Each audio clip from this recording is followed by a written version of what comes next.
ఉదయం నుండి మేము ఇక్కడి నుండి బయలుదేరాలి. తర్వాత కోయంబత్తూరు చేరాలి. ఇంతవరకు వచ్చాక ఏదో ఒకటి కొనాలి కదా, అందుకే ఇప్పుడు షాపింగ్. నీలగిరి తైలము, ఇతర ఆయుర్వేదిక మూలికలు, మసాలా దినుసులు, ఇంకా రకరకాలుగా అన్ని రకాలు ఉన్నాయి ఇక్కడ.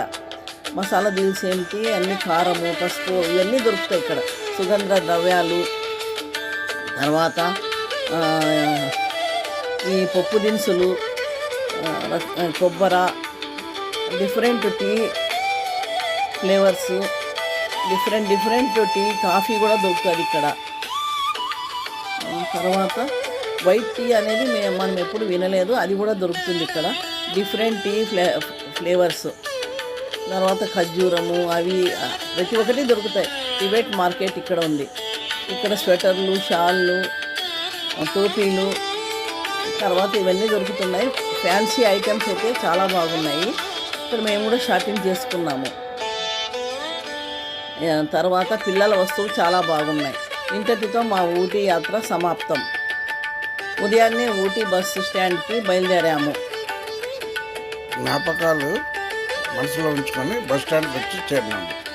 ఇదే మనం పోయిన ఊటీ బస్సు. ఇప్పుడు ముందు సీట్లో కూర్చున్నాం, ఎందుకంటే అక్కడ కూర్చుంటే అటు ముందు ఏం జరుగుతుందో అన్నీ చూడొచ్చు, ఇటువైపు అటువైపు చూడొచ్చు అనమాట. అందుకోసం చూసాము. ఇది ఊటీ టౌన్. ఇక్కడ నుంచి మనం ఆల్రెడీ వెళ్ళాము ఒకసారి. ఇది ఇక్కడ కనిపిస్తున్న కొండ రోడ్డు మాత్రం ఉంటుంది. ఈ రోడ్డే మొత్తం వంపులు తిరిగిన రోడ్లు ఇవి. కింద కనిపిస్తున్న రైలు కింద నుంచి పైకి వెళ్తుంది ఊటీ దాకా. హెయిర్ పిన్ కర్వ్ ఎంత బాగా కనిపిస్తుంది. ఇటువంటి కర్వ్లు చాలా కనిపిస్తుంటాయి దారిలో. మనం వెళ్తున్న దారి ఇదే. రైలు కూడా కనిపిస్తుంది.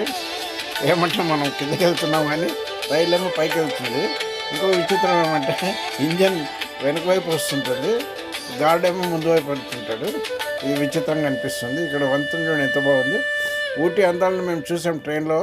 ఇప్పుడు బస్సులో ఉండేసి బస్సు రోడ్ యొక్క అనుభవం చూడాలని చెప్పేసి మేము బస్సులో ప్రయాణం చేస్తున్నాము.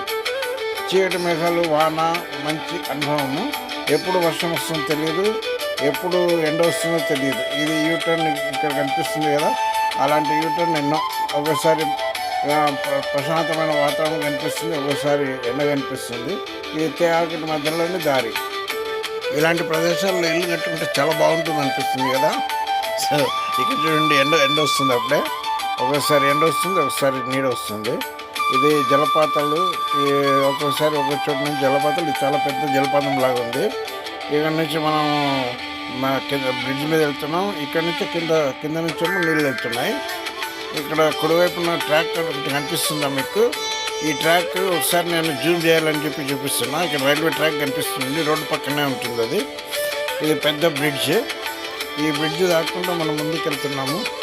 ఇంకో జలపాతం కూడా కనిపిస్తూ ఉంది. ఆ పై నుంచి మళ్ళీ కింద నుంచి కొద్దిగా చల్లగా, అంతలోనే వేడి. ఇంతకుముందు చెప్పినట్టుగానే ఇది చివరి మలుపు అనుకుంటా. దాని తర్వాత మలుపులు లేవు అనుకుంటా. అది డ్రైవర్ చెప్పేది అదే ఉంది. ఎండ చాలా బాగా వస్తుందండి ఇప్పుడు. అంటే అర్థం ఏమంటే కోయంబత్తూరు మనం బస్ స్టాండ్కి చేరినామని అర్థం. బస్ స్టాండ్ దగ్గరలోనే రూమ్ తీసుకున్నాము. ఇక్కడ మెస్ కూడా ఉంది, ఇక్కడ భోంచేసుకున్నాము. దాని తర్వాత ఈ టౌన్ బస్ స్టాండ్కి వెళ్ళాలంట. అక్కడ నుంచి మనం ఈసా టెంపుల్ పోవాలని చెప్పి బయలుదేరుతున్నాము. ఈసా టెంపుల్ అందరికీ తెలిసిందే కదా, కోయంబత్తూరులో మంచి టెంపుల్. కానీ దారిలోనే ఇంకొక ఈ శివుని టెంపుల్ ఒకటి ఉంది, పట్టేశ్వర టెంపుల్ అనేది. అక్కడ కూడా చూద్దామని చెప్పి అక్కడ దిగేసి అదే ఈ టెంపుల్ ఇక్కడ చూసాం. చాలా బ్రహ్మాండంగా ఉంది. ఇక్కడ ఒక ఫోటో కనిపిస్తుంది, నేను కూర్చొని ఫోటో కూడా తీసుకున్నా. దాని తర్వాత ఈషా వెళ్ళే దారిలో కొబ్బరి తోట చాలా పెద్దగా కనిపించింది. కొద్దిసేపు అయిన తర్వాత బస్సు ఇక్కడ దాకా వచ్చి ఆగింది. ఇక్కడ నుంచి కొద్దిగా నడవాల్సి ఉంటుంది, తప్పదు కదా, నడవాలి. పోయిన తర్వాత ఇక్కడ ఈసా టెంపుల్ కన్నా ముందు ఫోటో ఈ విగ్రహము 120 అడుగులంట. ఇది ఆదియోగి అని చెప్పి చెప్తున్నారు. ఇక్కడ నుంచి ఎద్దుల బండిలో మనం వెళ్ళాలి. మెయిన్ టెంపుల్కి వెళ్ళాలంటే ఎద్దుల బండి ఏ విధంగా ఉంది, 10 రూపాయలు అంట ఒక మనిషికి తీసుకునేది. బస్సు కూడా ఉంది, కానీ బస్సులో కూడా అంతే రేటు. ఇక్కడ నుంచి వచ్చిన తర్వాత బస్సు ఇక్కడ ఆగుతుంది. అక్కడ నుంచి మళ్ళీ కొద్దిగా దూరం నడుచుకుంటూ వెళ్ళాలి. ఇది శివుని విగ్రహం చాలా బాగుంది.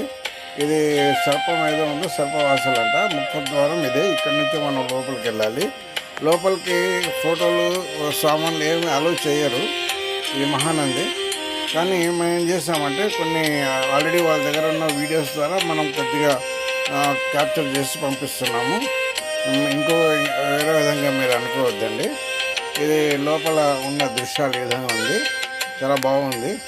ఇది పాదరస జ్ఞానలింగం అంట, పాదరసం తయారు చేసిందంట. కూర్చుంటే చాలా మంచి జ్ఞానం వస్తుందంట. ఇది లింగభైరవి దేవి, దాని పక్కనే ఉంది. ఇక్కడేమో సూర్యుడు చంద్రుడు 2 కొలలు అంట. మగవాళ్ళకేమో సూర్యుని కొలంలో స్నానం చేయిస్తారు, మహిళలకేమో చంద్ర కొలంలోనంట. దాని తర్వాత ధ్యాన మందిరంలో వెళ్ళొచ్చు. ధ్యాన మందిరం సైలెంట్గా ఉంటుంది. ఇంతటితో మా యాత్ర ముగిసింది ఫ్రెండ్స్. ఇక్కడ నుంచి మనం ఎక్కడ వెళ్ళాలి? మా హోటల్ చేరుకున్నాము. హోటల్ చేరుకుని అంతా ప్యాకప్ చేసిన తర్వాత అక్కడ నుంచి రైల్వే స్టేషన్కి వెళ్ళాలి. కాబట్టి రైల్వే స్టేషన్లో మేము ఆటోలో వెళ్ళిపోయినాము. ఇది రైల్వే స్టేషన్ కోయంబత్తూర్ది. ఇక్కడ నుంచి మనం సికింద్రాబాద్ ట్రైన్ క్యాచ్ చేయాలి. అదో కనిపిస్తున్నది ఇప్పుడు సికింద్రాబాద్ ట్రైన్. మనం దీనిలో ఎక్కుతున్నాం. మా ప్రయాణం మీకు నచ్చింది అనుకుంటా. తప్పక లైక్ చేయండి, దాని తర్వాత షేర్ చేయండి, కామెంట్ కూడా చేయండి, సబ్స్క్రైబ్ కూడా చేయండి, కానీ నొక్కండి. అందరికీ ధన్యవాదాలు ఈ వీడియో చూస్తున్నందుకు. మీ ఫ్రెండ్స్ కూడా తెలపండి. Thank you very much for watching మీ. See you again. బాయ్.